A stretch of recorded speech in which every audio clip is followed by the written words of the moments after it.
હાલો મારા મિત્ર, આજે તમારા માટે એક નવો વિડીયો અને આ વિડીયામાં તો હું આજે તમારા માટે એવું સોલ્યુશન લાવ્યો છું અને આ વિડીયોને શેર કરવાનું ભૂલતા નહીં, કારણ કે આંગળી સીંધવાથી પણ પુણ્ય મળે છે. એટલે આજે આપણે એવા મંદિરના દર્શન કરવા માટે આવ્યા છીએ કે ત્યાં હાજરા હજુર માં મેરડી. આજે તમે કામરૂ દેશનું નામ સાંભળ્યું છે, મસાણી મેરડીનું નામ સાંભળ્યું છે, જીવા સાઈની મેરડીનું નામ સાંભળ્યું છે, ઉગતા પૂરના મેરડીનું નામ સાંભળ્યું છે. પણ આજે તમને એવા મંદિરના હું દર્શન કરાવીશ કે તમે પણ એક વખત મજબૂર થશો એ મંદિરના દર્શન કરવા માટે.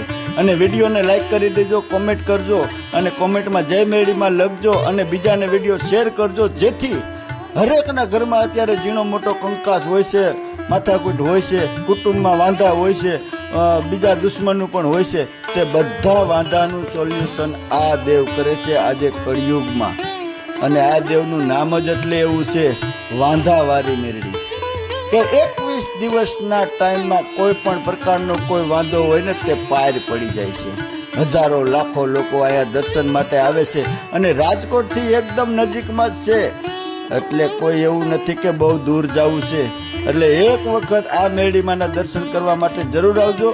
વિડીયોને બંને એટલો શેર કરજો જેથી કોઈના ઘરમાં કલેશ, વાંધો, કુટુંબમાં કાંઈ તકલીફ કે દુશ્મન હોય કે કોઈ જાતના ખોટા જૂના વાંધા હોય તો બધા વાંધાનું પાર પડે.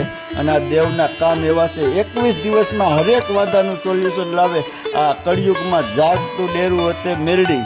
અને આ મોટો વિશાળ હોલ તમે જોઈ શકો છો, હજારો લાખો લોકો પ્રસાદી રહ્યા કરે છે. અને આ મેરડીમાં જો આ બોરડીનું ઝાડ રહ્યું ને તેના થળિયામાંથી પસંદ થયા હતા અને જે તે સમયે કાંઈ પણ વાંધો હોય છે તેનું સોલ્યુશન લાવ્યું, એટલે માતાજીનું નામ પડ્યું વાંધાવાળી મેરડી. જૂનો થળો આ બોરડીના થળિયામાંથી માતાજી નીકળ્યા છે અને રાજકોટથી નજીકમાં જ આ થળ આવ્યું છે. તો દર્શન કરવા માટે માના એક વખત જરૂર જજો.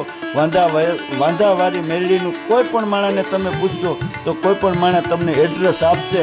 અને આજે હું તમને સાક્ષાત મંદિરમાં શક્તિ જે બેઠી છે ને તેના દર્શન કરાવું છું. અને જય મેરડીમાં કોમેન્ટમાં લખવાનું ભૂલતા નહીં. અને મેરડીને માનતા હોય ને તે લોકો વિડીયોને જરૂર શેર કરજો. જય મા મેરડી, જય માતાજી.